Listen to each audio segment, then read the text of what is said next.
Bunyog, bunyog, halikan na kasama ka. Bunyog, kapag buklod ay may pag-asa.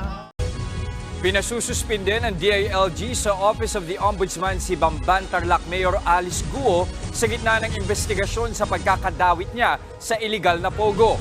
Nasa frontline ng balitang yan, Simon Gualvez.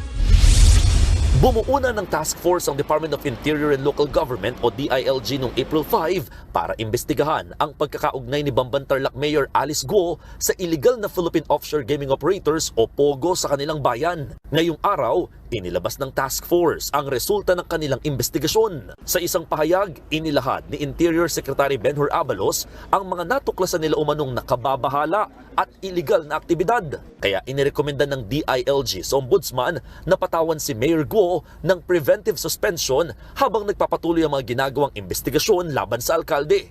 Nakarating na raw kahapon sa Ombudsman ang rekomendasyong ito ng DILG. Patuloy namang kinukuha ng News 5 ang panig ni Mayor Guo tungkol dito. Nauna nang sinabi ni Pangulong Bongbong Marcos na dapat imbestigahan si Mayor Guo matapos maungkat sa pagdinig ng Senado ang kanyang pagkatao, kabilang na ang late registration ng kanyang birth certificate. Hindi rin maalala ni Guo ang iba pang detalye sa kanyang katauhan nang tanungin ito sa kanya ni Senator Risa Ontiveros. Nilinaw din kamakailan ni Pangulong Marcos na hindi niya nga kilala si Mayor Guo. Sa gitna niyan, naglutangan naman online ang mga litrato ni Mayor Guo na kasama si PBBM. Sa isa pang video noong Pebrero, makikitang dumalo si Mayor Guo ng inspeksyonin ni Pangulong Marcos ang New Clark City Access Road. Wala pang tugon dito ang Malacanang.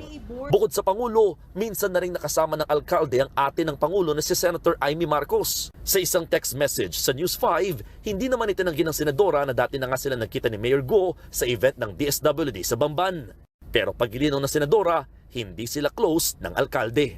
Nagbabalita mula sa frontline, Mon Gualvez, News 5. Pinagikos ng ilang opisyal ng ating gobyerno at ilang grupo ang babala ng China na huhulihin ang mga ilegal na papasok sa mga inaangkin nilang teritoryo sa West Philippine Sea.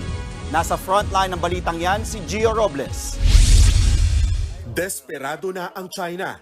Yan ang buwelta ng atin ito koalisyon kaugnay ng babala ng China na huhulihin na nila ang mga dayuhang manghihimasok sa mga inaangkin nilang teritoryo. Inilabas ng China ang kautusan matapos ang matagumpay na civilian mission sa West Philippine Sea.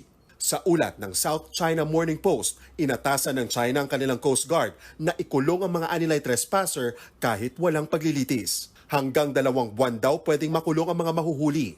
Ipatutupad daw nila ito simula sa Hunyo. Kinumpirma naman ito ng Chinese Embassy sa Maynila. Para kay Akbayan President at co-convener ng atin ito coalition Rafaela David, ang banta ng China ay hindi lamang paglabag sa international law, kundi pag-amin ng China na epektibo ang ganitong klase ng akbang na pinangungunahan ng mga sibilyan. Hindi raw magtatagumpay ang China sa kanilang paninindak sa mga Pilipino. Sa halip ay mas lalo pa nitong palalakasin ang ating loob para ipaglaban ang ating karapatan sa ating teritoryo. Dapat regular at nagiging normal na nakakapunta ang mga ordinaryong mamamayan sa ating sariling karagatan sa West Philippine Sea. Tuloy-tuloy po tayo sa ating paninindigan dahil nakita po natin lalo pa yung ginagawa ng China, lalo na sa ating mga mangingisda. Nauna na rin sinabi ng Philippine Coast Guard na malinaw na iligal ang bagong patakaran ng China. Bukod sa Pilipinas, papalagan din daw ito ng iba pang bansang claimant sa South China Sea. Definitely, it's not just the Philippines that will be affected on this kind of domestic law na ginawa nila. What about the Vietnamese, the Malaysian, the Indonesian? No? Ayon naman sa isang security expert, kailangan nitong iprotesta agad ng gobyerno ng Pilipinas sa International Court. If they keep on pushing on this new law, they will have to struggle with the people power of the Filipinos, and they might see another channelment incident at sea, this time in the West Philippine Sea. So I think they have to rethink of this new law because this is contrary to the international law and to the 2016 Hague ruling. Para naman kay House Speaker Martin Romualdez, ang agresibong pahayag ng ito ng China ay tahasang pagpapataas ng tensyon sa West Philippine Sea. Malinaw umano itong paglabag sa international law na sumasaklaw sa karapatan ng Pilipinas at iba pang mga bansa sa South China Sea. Ganito rin ang saloobin ni Senate President Mig Zubiri. Sa isang panayam, sinabi ni Zubiri na paglabag sa United Nations Convention on the Law of the Sea o UNCLOS, partikular sa freedom of navigation, ang plano ng China na ikulong ang mga anilay dayuhang trespasser. Nagbabalita mula sa Frontline, Gio Robles, News 5. Bubuo ng alyansa ang Partido Federal Pilipinas at ang Nationalist People's Coalition para sa 2025 midterm elections. Ayon kay NPC Chairman at dating Senate President Tito Soto, layunin ng dalawang partido ang pagkakaisa at pagbabago para sa isinusulong na bagong Pilipinas ng administrasyon. Makakatulong din daw ang alyansa para sa mas pinaigting na suporta sa Pangulo. Unahin daw ng alyansa ang serbisyo publiko kaysa sa personal na interes. Ang PFP ang partidong kinabibilangan ni Pangulong Bongbong Marcos. Arestado ang mga peking pulis na sumalakay sa bahay ng isang konsehal sa Naik, Cavite. Pero pinukwestiyon na pamilya ng konsehal ang agad na pagpapalaya sa kanila ng mga otoridad. Nasa frontline ng balitang yan si Gary De Leon. Humihingi po ako ng justisya para sa aking anak.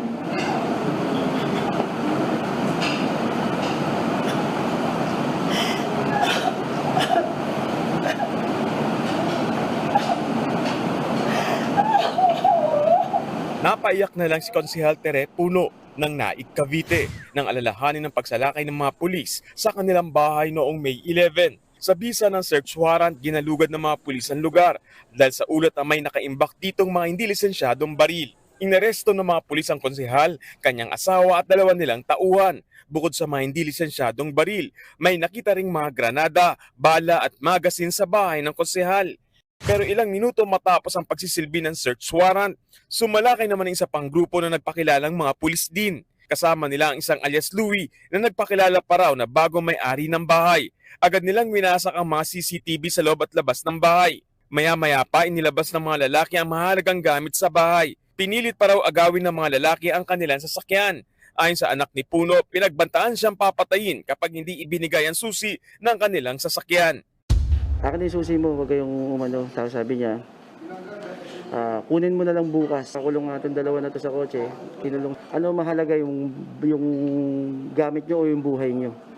Sa tulong ng mga totoong pulis, na aresto ang mga lalaking nanloob sa bahay. Sinampahan sila ng reklamong robbery, malicious mischief, threat, at usurpation of authority. Pero laking gulat ng pamilya Puno dahil agad daw silang pinalaya at hindi isinalang sa inquest proceedings.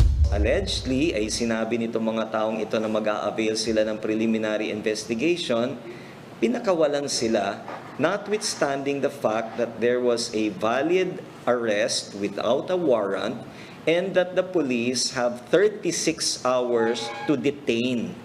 Dapat yon, dinitain muna sila.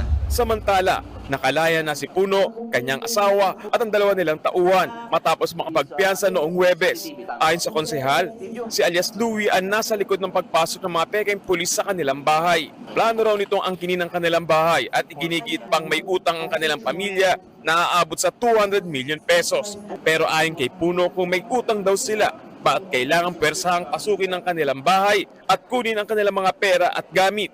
Tingin ni Puno, politika ang motibo sa pagsalakay sa kanilang bahay. Matunog daw kasi ang kanyang pangalan na tatakbo sa pagkaalkalde sa midterm elections. Magsasampa ng patong-patong na kaso si Puno laban sa mga sospek. Balak din ng pamilya Puno na questionin sa korte ang raid ng mga pulis. Hinala nila may nag-utos daw sa kanilang mga kasambahay na iplanta ang mga armas bago ang raid. Nagbabalita mula sa Frontline, Gary De Leon, News 5.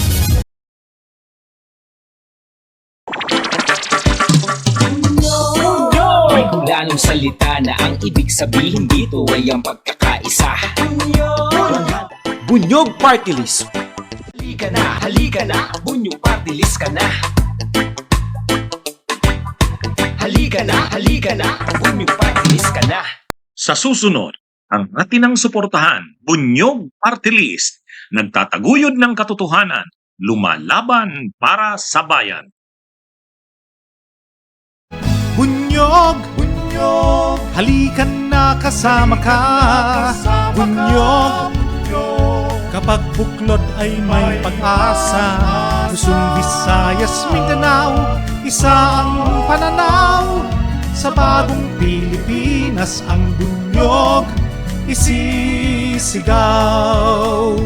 Bunyog